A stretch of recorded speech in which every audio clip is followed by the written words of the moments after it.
మోదీ కానుగా కేంద్ర మంత్రి బండి సంజయ్ జన్మదినం సందర్భంగా ఎల్లుండి వేములవాడ కాలేజీ గ్రౌండ్లో సైకిళ్ల పంపిణీ కార్యక్రమం ప్రారంభమవుతుందని బీజేపీ పట్టణ అధ్యక్షులు రాపల్లి శ్రీధర్ తెలిపారు.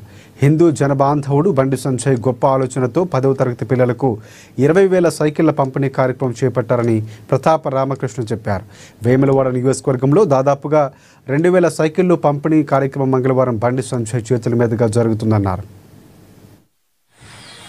ఒక ప్రేరణ మహానాయకుడు నరేంద్ర మోడీ గారు మరి వారి జన్మదినం సందర్భంగా బండి సంజయ్ గారు మన పార్లమెంట్ సభ్యులు పేద పిల్లలకు ప్రభుత్వ స్కూల్లో విద్యార్థులకు దాదాపు 20,000 సైకిల్ పంపిణీ చేయడానికి కూడా నిశ్చయించుకున్నారు. మరి దాంట్లో భాగంగా 26వ తారీఖు నాడు మంగళవారం ఈ నియోజకవర్గ పరిధిలో ఉన్న అందరికీ కూడా దాదాపు ఒక 1,600 మంది విద్యార్థులు ఉంటారు. ప్రభుత్వ స్కూల్ వాళ్ళందరికీ కూడా సైకిల్ పంపిణీ కార్యక్రమం ఉంటుంది. మరి నిజంగా కూడా సంజయ్ గారు సౌహృదయం చేసే కార్యక్రమానికి మనందరం కూడా హాజరు కావాలి. మనందరి ఆశీర్వాదం కూడా ఈ భారతదేశానికి నరేంద్ర మోడీ గారికి ఇవ్వాలి. బండి సంజయ్ గారికి ఇచ్చి కార్యక్రమాన్ని కూడా విజయవంతంగా కోరుతా ఉన్నాం. భారత్ మాతాకి జై. జై.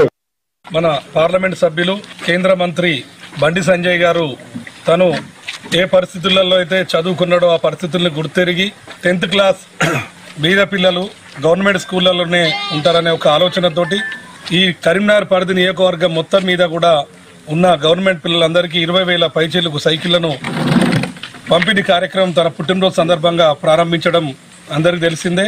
ఇందులో భాగంగా మంగళవారం రోజు 26/8/2025 మంగళవారం రోజున మన వేములవాడ నియోజకవర్గ పరిధిలో ఆ రోజు అట్టహాసంగా సైకిళ్ల పంపిణీ కార్యక్రమం మన జూనియర్ కాలేజీ చెక్కపల్లి చౌరస్తా వద్ద గల జూనియర్ కాలేజీ గ్రౌండ్లో సైకిళ్ల పంపిణీ కార్యక్రమం ప్రారంభం చేసుకోవడం జరుగుతుంది. మరి ఈ కార్యక్రమానికి పెద్ద ఎత్తున కూడా బీజేపీ కార్యకర్తలు నాయకులు అలాగే ప్రజలందరూ